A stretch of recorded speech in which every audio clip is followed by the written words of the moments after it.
नौकर आधी रात को अपने कमरे में लेटा लेटा अपने फोन में गंदे वीडियोस देख रहा था और वो वीडियोस देखते देखते उसके दिमाग पर हवस इतनी ज्यादा सवार हो जाती है कि फिर वो उठता है और सीधा अपने मालकिन के कमरे के बाहर पहुंच जाता है। मालकिन के कमरे को बजाता है। मालकिन निकल कर आती है कि क्या हुआ बेट नौकर, तुम्हें इतनी रात को क्या काम पड़ गया कि तुमने मुझे बुलाया है। लेकिन वो कोई बातचीत नहीं करता, बस मालकिन को पकड़ता है और अंदर घसीटते हुए ले जाता है। मालकिन ज्यादा ताकत नहीं दिखा पाती क्योंकि बूढ़ी मालकिन 65 साल की, वो क्या ताकत दिखाएगी। और मालकिन को अंदर ले जाकर वो मालकिन के साथ गलत करने लगता है। लेकिन ये गलत करना कुछ घंटों के बाद दोनों की मौत की वजह बन जाता है। मालकिन की वहीं पर मौत हो जाती है, नौकर की भी मौत हो जाती है। और उसके बाद सुबह पुलिस पहुंचती है। पुलिस भी हैरान कि आखिर यहाँ पर क्या हुआ था। फिर खुलासा होता है क्या रेप करते टाइम फिर ऐसा हुआ कि जिसकी वजह से दोनों की मौत हुई। जब पूरी कहानी आप सुनेंगे तो आप भी हैरत में पड़ जाएंगे। लेकिन सवाल ये कि आखिर नौकर ने ऐसा क्यों किया और नौकर की मौत कैसे हुई।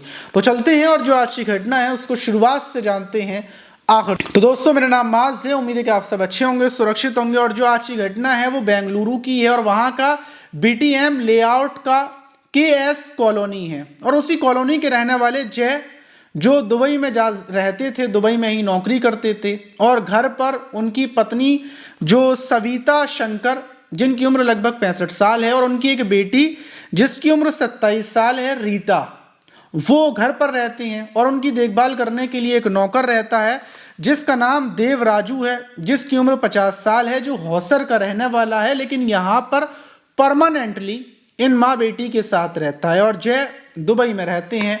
और 3 फरवरी को 2026 को वो वापस आने के लिए दुबई से रवाना होते टाइम अपनी पत्नी को फ़ोन करते हैं, सविता को बताते हैं कि मैं आज आ रहा हूँ। और उसके बाद वो निकल जाते हैं। लेकिन पूरे रास्ते वो एक ही बात सोचते हुए आते हैं कि सविता का सिर्फ मेरे पास एक बार फ़ोन आया और मैं रात को निकला था, लेकिन सविता का एक भी बार फ़ोन नहीं आया। और उसके बाद वो सविता को फ़ोन करते हैं, अपनी पत्नी को, लेकिन फ़ोन एक भी बार नहीं उठता।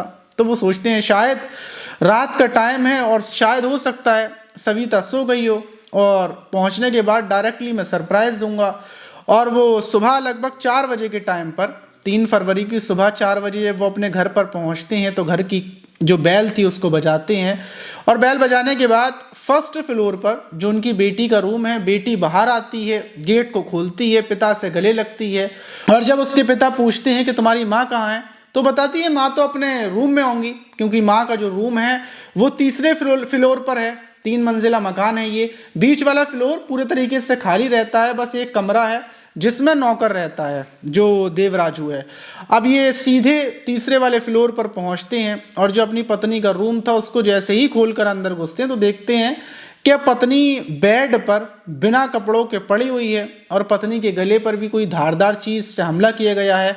फौरन जाकर ये अपनी पत्नी को उठाते हैं, सांसें चेक करते हैं, लेकिन पत्नी की मौत हो चुकी थी। फौरन चीख चीख कर ये नौकर को बुलाते हैं, अपनी बेटी को आवाज लगाते हैं। बेटी ऊपर पहुंचती है, फौरन पुलिस को फोन कर देते हैं और मायको लेआउट थाने की पुलिस मौके पर रात को ही मौके पर पहुंच जाती है। अब ये नौकर को ढूंढना शुरू करते हैं कि मतलब गेट अंदर से बंद था, ये किसने किया होगा। नीचे वाले फ्लोर पर गुस्से में आते हैं, नौकर के कमरे में जब घुसते हैं तो देखते हैं कि नौकर भी पंखे पर झूल रहा है। और ये देखकर वो समझ जाते हैं कि यहाँ पर क्या हुआ है। कुछ ही देर के बाद पुलिस पहुंचती है। पुलिस ये जाकर क्राइम सीन देखती है तो पुलिस सबसे पहले जो पत्नी सविता की डेड बॉडी थी उसको उठाती है, पोस्टमार्टम के लिए भेज देती है। और उसके बाद नीचे जो नौकर था उसकी बॉडी को उतारा जाता है, उसकी बॉडी को भी पोस्टमार्टम के लिए भेजा जाता है। अब जो वहां पर फॉरेंसिक टीम थी, एफएसएल टीम, तमाम टीमें वहां पर पहुंच जाती हैं। अब ये पता करती हैं कि आखिर यहां पर क्या हुआ था और सविता की मौत कैसे हुई और फिर नौकर की मौत कैसे हुई, और नीचे जो बेटी थी उसको क्या कानो कान खबर नहीं लगी। अब जब बेटी से पूछा जाता है कि तुम्हें कुछ आवाज लगी हो, क्योंकि जो सविता है, सविता ने बहुत ज़्यादा कश्मकश की थी। उनकी चूड़ियाँ वगैरह और पूरे शरीर पर खरोंचों के निशान थे। दूसरी तरफ जो नौकर था, जो उसकी बॉडी को नीचे उतारा गया था, उसके शरीर पर भी नाखूनों के निशान थे। साफ पता चल रहा था कि सविता और नौकर के बीच बहुत करड़ी झड़प हुई होगी। अब जब ये सवाल किया जाता है तो जो जय हैं वो बताते हैं कि जो हमारे कमरों के रूम हैं वो ऐसे हैं कि अगर गेट बंद कर दिए जाए तो बाहर से टीवी की आवाज़ भी बाहर नहीं जाती। तो ऐसा हुआ होगा कि ये जो सविता थी और नौकर दोनों जब अंदर की तरफ इनके बीच हाथापाई चल रही होगी, सविता चीख रही होंगी, तो नीचे बेटी तक आवाज नहीं पहुंच पाई होगी और नौकर ने गेट बंद कर दिया होगा। अब पुलिस जब पोस्टमार्टम होता है तो पोस्टमार्टम रिपोर्ट में पता चलता है कि सविता के साथ पहले रेप हुआ है, फिर उसके बाद गले में चाकू मारा गया है और गले को दबाकर उनकी हत्या की गई है। और नौकर ने जो भी किया है वो खुद अपने आप से उसने ये काम कांड किया है। फिर जब पुलिस पूरी थ्योरी बनाती है कि आखिर उस दिन क्या हुआ था, रात के टाइम क्या हुआ होगा, और जो नौकर था उसका फ़ोन चेक किया जाता है, नौकर के बारे में पता किया जाता है, पूरी डिटेल्स निकाली जाती है, तो पता चलता है कि जो देवराजू था इसको इन लोगों ने कई सालों से परमानेंटली यहाँ पर रखा हुआ था। देवराजू की शादी नहीं हुई थी, ये अकेला तन्हा था। अब जाहिर सी बात है, एक जवान लड़का एक जवान इंसान और उसकी उम्र होती जाए, शादी ना हो। देवराजू की उम्र लगभग 50 साल थी और इसकी शादी नहीं हुई थी, तो सोच सकते हैं कि अंदर का जुनून कैसा होगा। और दूसरी चीज़, जब पुलिस ने इसके फ़ोन को चेक किया तो इसके फ़ोन में हिस्ट्री मिली कि रात के टाइम उस रात इसने टोटल गंदी फिल्में देखी थी। तो थ्योरी यही बनी कि गंदी फिल्में देखने के बाद फिर ये लगभग रात के 1:30 से 2 बजे के टाइम पर सविता के ये रूम के बाहर पहुंचा है और फिर इसने सविता को अंदर खींचकर कमरे को बंद कर दिया है और सविता से ज़बरदस्ती इसने सब कुछ किया है। और जब इसने ये गलत काम कर दिया और सविता की हत्या कर दी तो उसके बाद इसको एहसास हुआ कि जिस मालकिन ने मुझे यहाँ पर रखा था मैंने उसके साथ गलत किया। अब जाहिर सी बात है कि पुलिस आएगी, मुझे ढूंढेगी, पकड़ लेगी, मुझे जेल में डाल दिया जाएगा, तमाम तरह की बातें होंगी, मैं पुलिस को कैसे जवाब दूंगा, दुनिया के सामने मैं कैसे आऊँगा।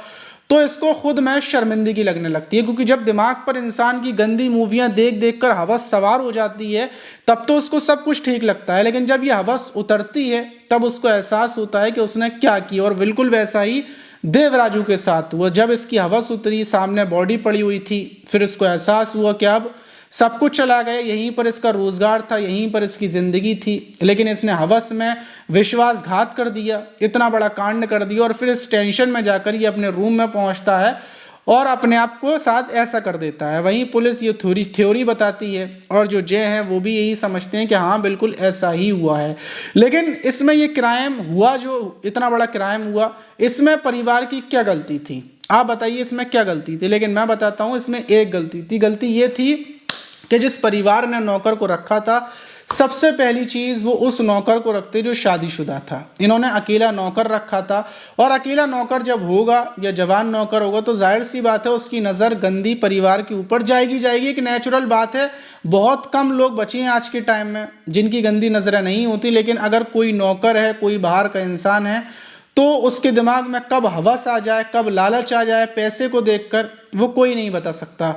तो इसलिए अगर आप किसी नौकर को रख रहे हैं तो शादीशुदा नौकर को, जिसकी बीवी बच्चे हों, ऐसे नौकर को रखें। लेकिन अगर ऐसे नौकर को रखेंगे तो मतलब बचने के चांसेस ज़्यादा हैं। हो सकता है उसके दिमाग पर ये सब कुछ ना है, लेकिन अब होनी को कौन टाल सकता है? अगर किसी के साथ ये होना है तो उसको कौन टाल सकता है? लेकिन अगर ये चीज़ें आप थोड़ा सावधानी बरतेंगे तो हो सकता है आने वाली मुसीबत से आप बच जाएं।